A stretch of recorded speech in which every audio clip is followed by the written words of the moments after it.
We were shooting, something very amazing manifested through the lights. I don't understand how it all works. I'm at a loss, but somehow morphing is done through these lights.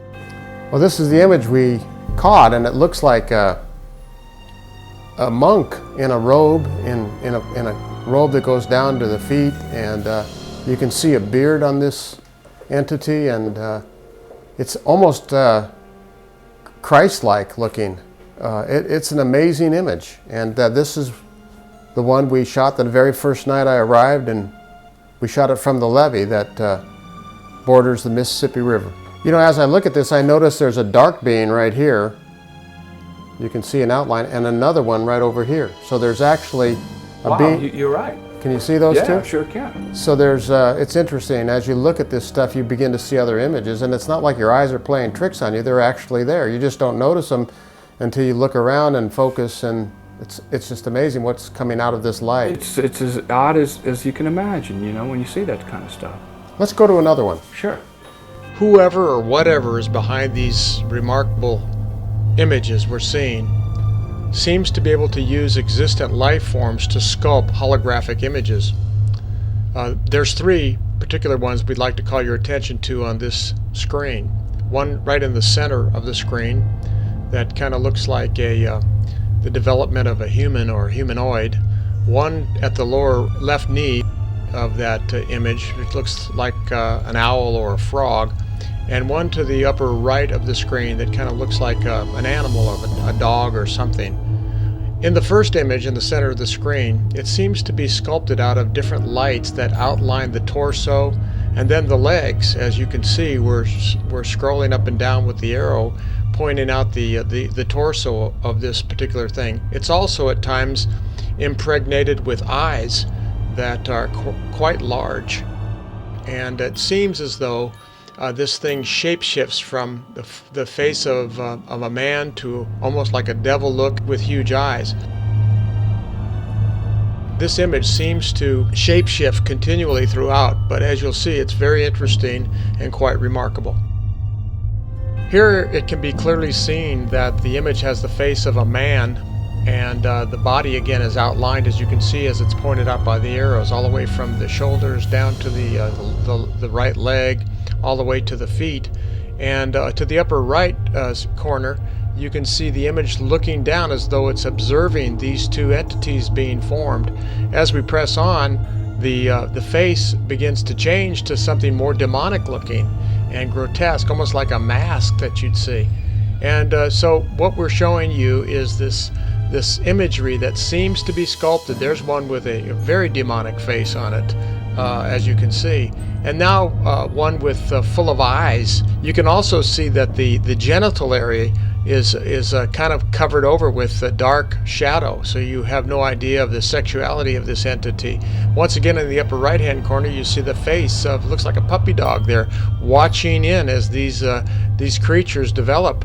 And it's quite fascinating and quite busy. There's one with the huge eyes in the center of the top of the head. And there, one just alarmingly looking at us, and maybe even looking at the photographer that's shooting it. And then here, one impregnated with lights, again with huge eyes, and the dog looking down, or the face of that being in the upper right-hand corner looking down. What we've shown to this point are perhaps 20 images of holographic forms that comprise just a small portion of the numerous shots that we have of these strange things that we're seeing into the spiritual world. Steve, explain what's happening here. Tell us what you're seeing. And there's going to be a UFO that I noticed above the porch, my neighbor's porch, and that's what I was concentrating on. But you happen to notice an image that's being shot on this wall. So you're in a frame of mind, you're all catching all kinds of stuff, and there's an image on this wall. How does it there? This light's on, and all of a sudden we see this image, strange image on the wall.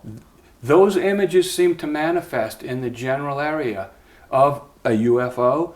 It affects tree lines, it affects a couple of different aspects of the reality that's in that particular area, that general area. Here is the UFO that I spotted over the, again, the neighbor's porch. trying to follow it as it was flying by, and here is a segment of that footage where I froze the frame and took a look at what was actually behind the light. And as I went frame by frame, I was just amazed at what I saw. It's just very interesting, and it's eye-opening. At this point, you can almost see a figure, a head type of a shape at the top of the light. And then over here, what are we seeing over here? That looks to me like another reptilian type of a head. It actually looks like it's looking around as frame by frame as you move forward. It looks like it's actually checking out the area.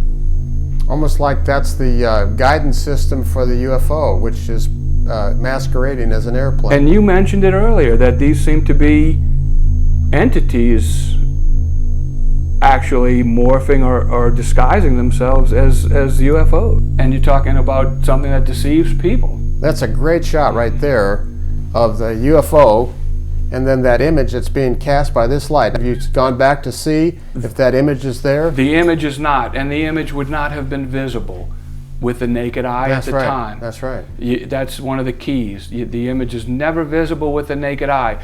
What is visible are the lights, and they very well may be real in this physical realm. Mm-hmm.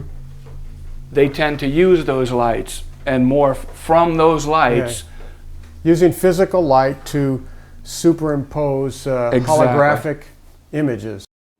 You know, after seeing all of these things, all of these images, the Google Earth stuff, and even the stuff that I've shot, because it's hard to accept this. It's unbelievable. Absolutely. You know, there's a scripture in the Bible that says, eat this book, it'll be sweet to your taste and bitter in your stomach. And that was a scripture that was given in the book of Revelation in the 10th chapter, where John's eating this book. And the idea of it is that some of these things are really sweet. They taste good. They're interesting. You know, you want more. But when it comes to telling it, the telling of the spiritual world is difficult because people simply do not want to believe there's a spiritual world. And as you see these things, whether you want to believe it or not, it's certainly a fascinating, interesting phenomena that's happening that speaks of a spiritual dimension that most people aren't even aware of or don't even want to consider. So you be the judge. You decide on what this means.